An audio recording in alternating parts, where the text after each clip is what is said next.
you doing out there, Olivia? My name is Crem, and I'm your Director of Fitness, and thank you for joining me for today's Mastering Form workout. The Mastering Form workout series is really designed to take you through some of the basic exercises, as well as maybe exercises that you might have want to try before, or maybe some that you've done, but show you the proper form and the way to do them, so that way you're less likely to injure yourself and you're more likely to get the results that you're looking for. So thank you for joining me for today's Mastering Form. So before we jump into it, before I kind of tell you exactly what we're going to go through, if this is your first time joining me for one of our Mastering Form workouts, always check with your doctor. Make sure you got the green light to begin any new type of activity. Have some water with you. We are going to go through this nice and at a slow pace, just to make sure you feel like you've got it, but having water is always important. And also listen to your body. If there's something that I do that you feel like your body's not quite ready for, or if there's a modification that needs to be made, I'll definitely point it out to you if I think it would be beneficial. But if you feel like you need to modify something just for your own body, please do so. All right. So for today's Mastering Form, I know you're dying to know what it is. We're going to utilize stability ball. Okay. Now, you may be very familiar with this. You may even have one at home, or maybe you've seen them at the gym, but stability ball is a really great tool that a lot of people use for physical therapy, really to kind of rehab from certain injuries, but it's also fantastic to use for development of the body. There's a lot of fun exercises that you can do with the stability ball, and they come in different sizes. So you'll find some that are in 55 centimeters, 65, and they even go up a little bit from there. But finding the right ball size is really important for your body.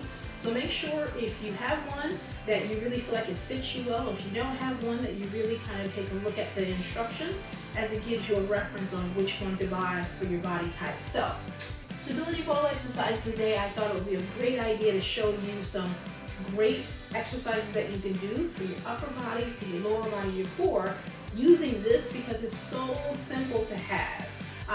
Most gyms, most fitness centers will have stability balls, but if you're thinking about purchasing one of your own, they're a really inexpensive tool, and there's a lot that you can do with them. So that's why I wanted to introduce you to the stability ball exercises today.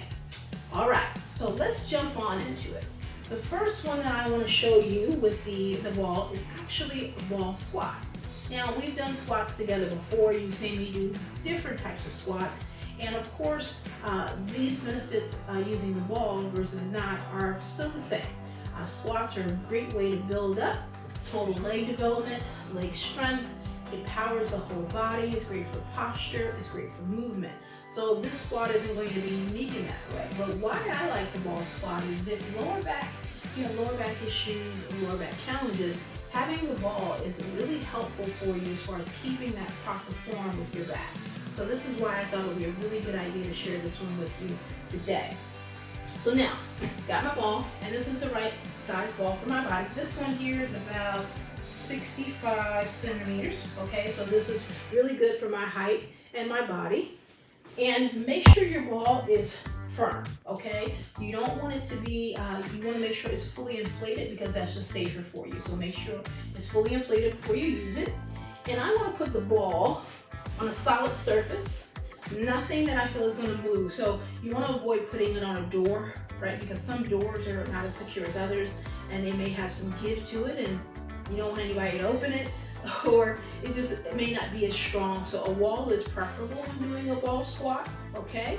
And I want this ball to sort of really kind of be in the small of my back, because that's where I need that support. So I don't want it to be up high on the shoulders. That's not in the right position there. And I don't want it to be below in my rear end because I need to hinge at the hips to do the squat. So it's really gonna be right in the small of my back. And I'll give you a different view of this in just a moment. As far as my squat goes, same rules. I want about a hip width apart, all right? And I should feel pretty secure when I'm on this ball. I don't want my hips sort of lean out in front of me, so I want to make sure I'm really pressed up against it firmly. So it gives me really that straight back as much as I can. I need to step out because I want to make sure, just with like any proper squat, that my knees aren't extending beyond my toes. So I really think about where my feet are positioned in front of my hips. My hands Put them wherever you feel comfortable. It really doesn't matter, it's up to you. I'm more of a fan of either at the hips or either out at front, but it's up to you. My core, which are these muscles here, are nice and tight, and I'm going to sit straight on down. And I'm coming up. And when I sit down and come up, I want to push my heels through the floor.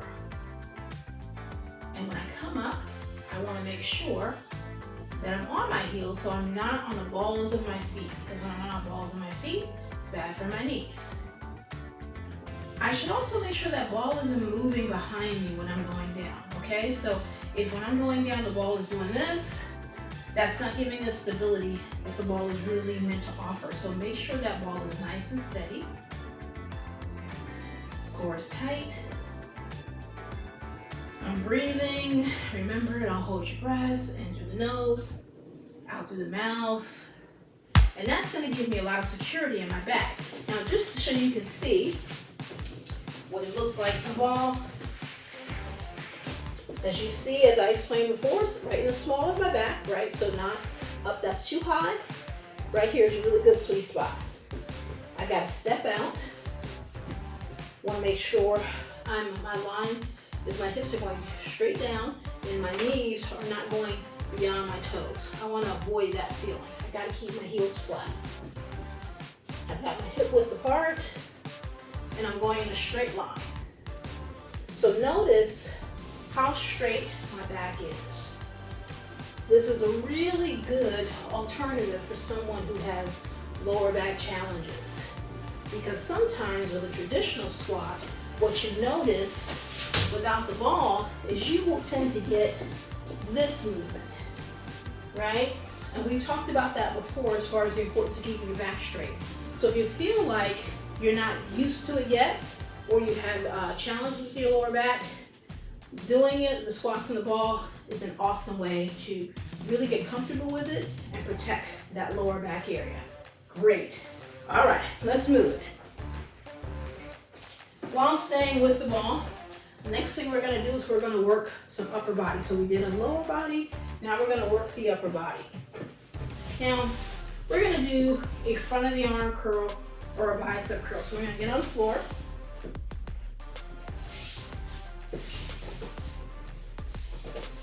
You're gonna use dumbbells with these.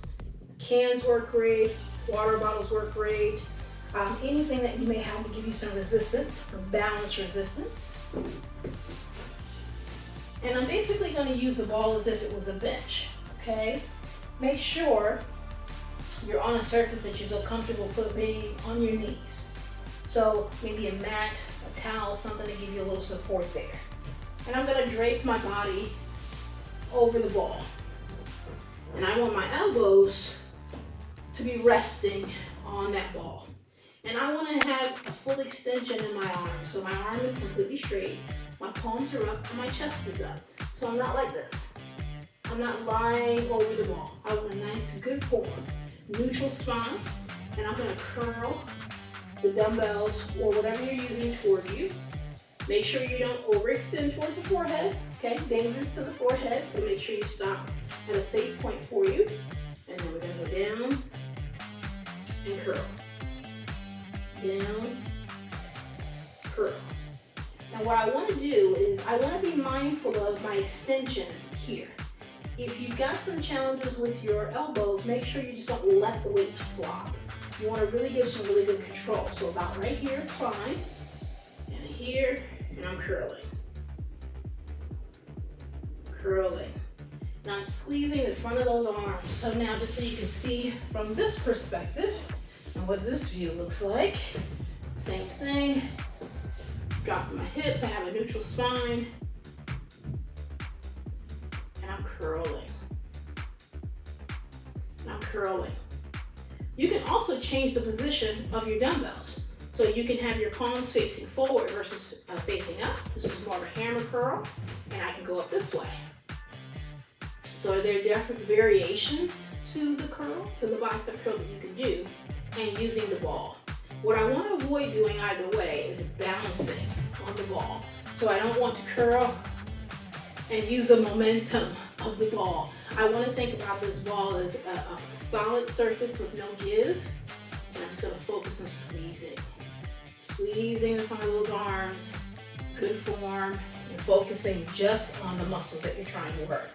All right, excellent. So that was a ball curl or bicep curl on the ball, using it as a bench. Now again, too, make sure the size is okay, because if this was like a 75 or 85, it would be too big for me. So that's going to obviously have just some variation on just where my body's positioned for that form. So that's another reason why choosing the right size ball is really, really good for you. Okay, next thing is I like to work my way through the body. So we're going to now focus on the core. Now with the core, or the stomach, or the abs, called many things, is we're going to do a crunch, but we're going to use the ball as a sort of a target point. And this is going to be a little bit more of a taking it up a notch from just a basic crunch, okay? But it still should give you some good support for your lower back. So we're really not going to put too much stress there. But if you find that even doing this move is tough for your lower back, then you definitely want to make adjustments there. So what I want to do is I have the ball in my hands. I want to have my legs up as straight as I possibly can. I'm going to have the ball behind my head, and I'm going to come up and bring it and hold it right between my legs. Come back down, take it. Come up. And what I'm doing is when I come up, I'm squeezing my belly button through the floor. Squeeze. I'm still only lifting my shoulders a few inches off the floor. So very standard from that crunch. Now, let's just say, for instance, you notice that your lower back does not like being up on, just up in the air quite like so, and sometimes this thing will kind of roll towards you, so be careful about that. Then put your feet down. And what you could do is you could still simulate a modified version of that. So you can bring it here, you don't have to, you can let your thighs secure, possibly, depending on what you're wearing and the flexibility. But if not, you can just go straight through. Same idea. It's just sort of a variation of it or a modified version. But the ball is giving me a fixed point. Something to focus on just to make that move a little tougher. Now, let's say, for instance, using the ball is because you're not securing your head, that's a bit problematic and troublesome for your neck. So what you want to do is lose the ball and just go back to a basic crunch. So there's many ways that you can kind of modify that depending on, how you feel with your neck, with your lower back. But that's a really, really good way to kind of take up that basic crunch a notch and still utilize the stability ball. Okay, all right. While we're down here on the floor, let's just stay right here. And now we're gonna work the thighs, okay? Right here, as a matter of fact. So I'm gonna use my ball as like a bench or something that I can kind of apply a lot of my weight to. And I wanna have my knee on the ground. So again, something that you feel comfortable with. And I want my hips forward. I don't want my hips down towards the mat, right? I don't want my hips up towards the ceiling. I want them facing you. So you want them facing me. Now, this other hand, let's say, for instance, the ball is rolling a lot, because it does require some balance, stability to keep this ball where you want it to be. And that's one of the reasons why I like it, because it helps work on balance and stability. So you kind of work with multiple things, this is always great. You can always put your hand, if you don't feel good here, put it down, right? So you definitely do that and give yourself some extra support. And if you feel like you can't reach it, depending on, your length of your arms to the floor, just put something right here. That way you can also kind of boost your support up and just kind of hold you up a little bit. Now, this leg, my toe is pointed towards you. I want right here to be the main part of my focus. And this hand, put wherever you want. You can also position it here if you really feel like you need to, but I encourage you to keep it here or here. All right, let's get to lifting. I'm lifting this leg. Let's roll a little bit so you can kind of see the position of my feet. And I'm gonna lift my leg. My toe is pointed towards you. There you go. And you may notice while you're on, this is your base, this leg is your base, you may start to feel it in the other leg. Not uncommon because this leg is helping to keep you up. So that is not uncommon. Keep that toe pointed forward. And I'm trying to keep my leg as straight as I can. Up and down, up and down. Oh yeah, you're gonna get it on the other leg and you're like, wow, why am I feeling that? That's normal. So this is gonna be an elevated version from just lying on your side. And up, and up, and up, oh yeah, and up, good, yes, yes, yes. Oh yeah, so this other side right here, was starting to get it as I was working this one. So that's just another way to do it. Now, let's say for instance, being on the ball doesn't work for you. For whatever reason, you can absolutely drop down and do this one just down this way. Okay, same thing, except I'm lying completely flat. My toes are pointed forward, and I'm gonna lift. So there is definitely a modification that you could do if for some reason using the ball doesn't quite work for you. Same thing. Just keep that leg straight and run with the body. Okay, way to go. All right. So last exercise we're going to do using the stability ball, what we're going to try today is we're going to do an elevated plank. Many types of planks. You've seen my planks. We've done lots together, and I'm sure you've tried your own. Doing them on a ball again just kind of adds a little bit of a twist to it, kind of takes it up a notch a little bit. So what we want is we're going to start down, and I'm going to have my elbows on the ball, like so. I want to, so now I'm on the ball, my feet are wide.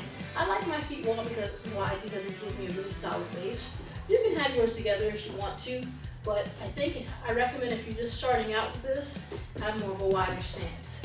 Your body should be perfectly straight, so you don't want to be down like this. Your legs are up, and now we're gonna lift up, okay? So when I lift my body up, at this point, my core is off the ball, and I'm just holding. We're just holding. But what you should feel is definitely tension in the upper body, absolutely tension in the core, which are these muscles here, right? Lower back, middle part of that belly area, and that's what you should feel, right here. And I'm just holding and breathing. Hold and breathe. Now let's say for instance, being in that upright position, not yet. You want to try the ball, but kind of lifting your torso off doesn't work for you. Then you can absolutely start from here. So I'm on my knees, and I got the ball. My elbows are on the ball. So I'm just giving myself a little, I'm still gonna feel it in my core, but it's just a little bit less pressure because now my knees are on the floor. My knees are kind of anchoring me down, just like that. But I wanna make sure my rear end is out of the air. So I'm still as flat as I can be, and I'm holding it there. Now, if you're ready to progress, but not quite, to that initial move I showed you, then being back in your elbows here, and you're resting the core. So you see, initially, ideally, my core is off, right? That's gonna be more tension, more good stuff on the core. If I rest it here, it's a little bit less. I'm also gonna get a little feeling in my legs too, okay? Because they are holding me up a little bit. Now, let's say you're like, okay, I got that, but I wanna even go further. I want to challenge my core and that stability a little more. You can absolutely raise it here and do circles. Small circles. Right? You want to keep that ball in control, so you don't want to go too big, because the bigger the circle, the more the chance that the ball will kind of go out from under you. So that's definitely not what you want.